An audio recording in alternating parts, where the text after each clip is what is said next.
ನಮಸ್ಕಾರ ಫ್ರೆಂಡ್ಸ್, ನಿಮ್ಮೆಲ್ಲರಿಗೂ ನಿಮ್ಮ ಅಡಿಕೆ ತೋಟದಲ್ಲಿ ಈ ಥರ ಉಳುಪು ಸುರಿಸಿರೋದನ್ನ ಅಳಿಲು ಈ ಥರ ಉಳುಪು ಸುರಿಸಿರೋದನ್ನ ಹೇಗೆ ಕಂಟ್ರೋಲ್ ಮಾಡೋದು ಅಂತ ನಾನು ಹೇಳ್ಕೊಡ್ತೀನಿ ಬನ್ನಿ.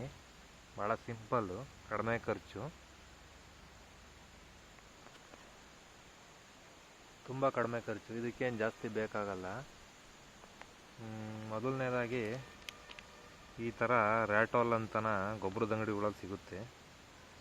30 ರೂಪಾಯಿಗೊಂದು, 50 ರೂಪಾಯಿಗೊಂದು 2 ಸಿಗುತ್ತೆ. ಇದರಲ್ಲಿ ಯಾವುದಾದ್ರೂ ತಗೊಳ್ರಿ ಒಂದು. ಮತ್ತು ಕೊಬ್ಬರಿ ಇರುತ್ತಲ್ಲ, ಕೊಬ್ಬರಿನ ಈ ಥರ ಸುಟ್ಕೊಳ್ರಿ. ಈ ಥರ ಅದಕ್ಕೆ ಗ್ಯಾಸೆಲ್ಲ ಯಂತ್ರಲ್ಲನ ಸುಟ್ಕೊಂಡಿರಿ.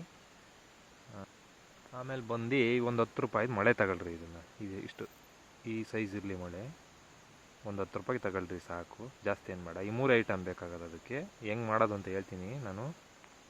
ತುಂಬ ಸಿಂಪಲ್ ಇದು ಟ್ರಿಕ್ಕು. ನೀವು ಕೊಬ್ಬರಿ ಸುಟ್ಕೊಂಡಿರ್ತೀರಲ್ಲ, ಆ ಕೊಬ್ಬರಿ ಸುಟ್ಕೊಂಡಿರೋದನ್ನ ಈ ಥರನ ಸಣ್ಣ ಪೀಸ್ ಮಾಡ್ಕೊಳ್ರಿ. ನೆಕ್ಸ್ಟ್ ಏನು ಮಾಡಬೇಕು ಅಂದರೆ, ಈ ಥರ ಮಾಡ್ಕೊಂಡು ಎಲ್ಲದನ್ನು ಈ ಥರದೊಂದು ಬಟ್ಟಲಲ್ಲಿ ಇಟ್ಕೊಳ್ರಿ. Simple friends. ನಿಮ್ಮ ತೋಟದಲ್ಲಿ ಈ ಥರ ತೆಂಗಿನ ಮರ ಸೈಡಲ್ಲಿರುತ್ತಲ್ಲ, ಅಲ್ಲಿಗೆ ಒಂದು ಗುರ್ತು ಮಾಡಿ ಆ ಮಳೆನ ಇಂಥ ಹೊಡೆದು ಸುಮ್ಮನೆ ಅದ್ರ ಮೇಲೆ ಹಿಂಗೆ ಸಿಗಿಸ್ರಿ.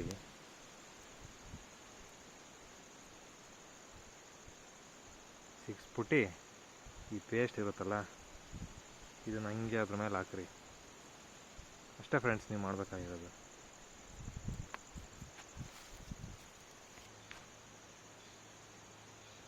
ಇಷ್ಟು ಪೇಸ್ಟ್ ಮಾಡಿ ಅದ್ರ ಮೇಲ್ಗಡೆಗೆ, ಕೊಬ್ಬರಿ ಮೇಲ್ಗಡೆಗೆ. ಅಷ್ಟೇ ಫ್ರೆಂಡ್ಸ್ ನೀವು ಮಾಡಬೇಕಾಗಿರೋದು. ಈ ಥರ ನಿಮ್ಮ ತೋಟ ಸುತ್ತಾನ ಈ ಥರ ಮಾಡಿರಿ. ಎಲ್ಲೆಲ್ಲಿ ಉದುರಿಸುತ್ತೋ ಅಲ್ಲಿ ನೋಡ್ಬಿಟ್ಟು ಮಾಡಿರಿ. ಪಕ್ಕಾ ಕಂಟ್ರೋಲ್ ಆಗುತ್ತೆ. 100% ರಿಸಲ್ಟ್ ಐತೆ. ಅವು ಬಂದು ತಿಂದೇ ತಿಂತವೆ. ನಿಮ್ಮ ಉಳುಬನ್ನ ಸುರಿಸ್ದಂಗೆ ತಡೆಗಟ್ಬೋದು ಇದರಿಂದನೇ. ಸಿಂಪಲ್ ವಿಧಾನ, ಜಾಸ್ತಿ ಖರ್ಚಾಗಲ್ಲ. ಒಂದು 50-60 ರೂಪಾಯಿ ಅಷ್ಟೇ. Okay friends.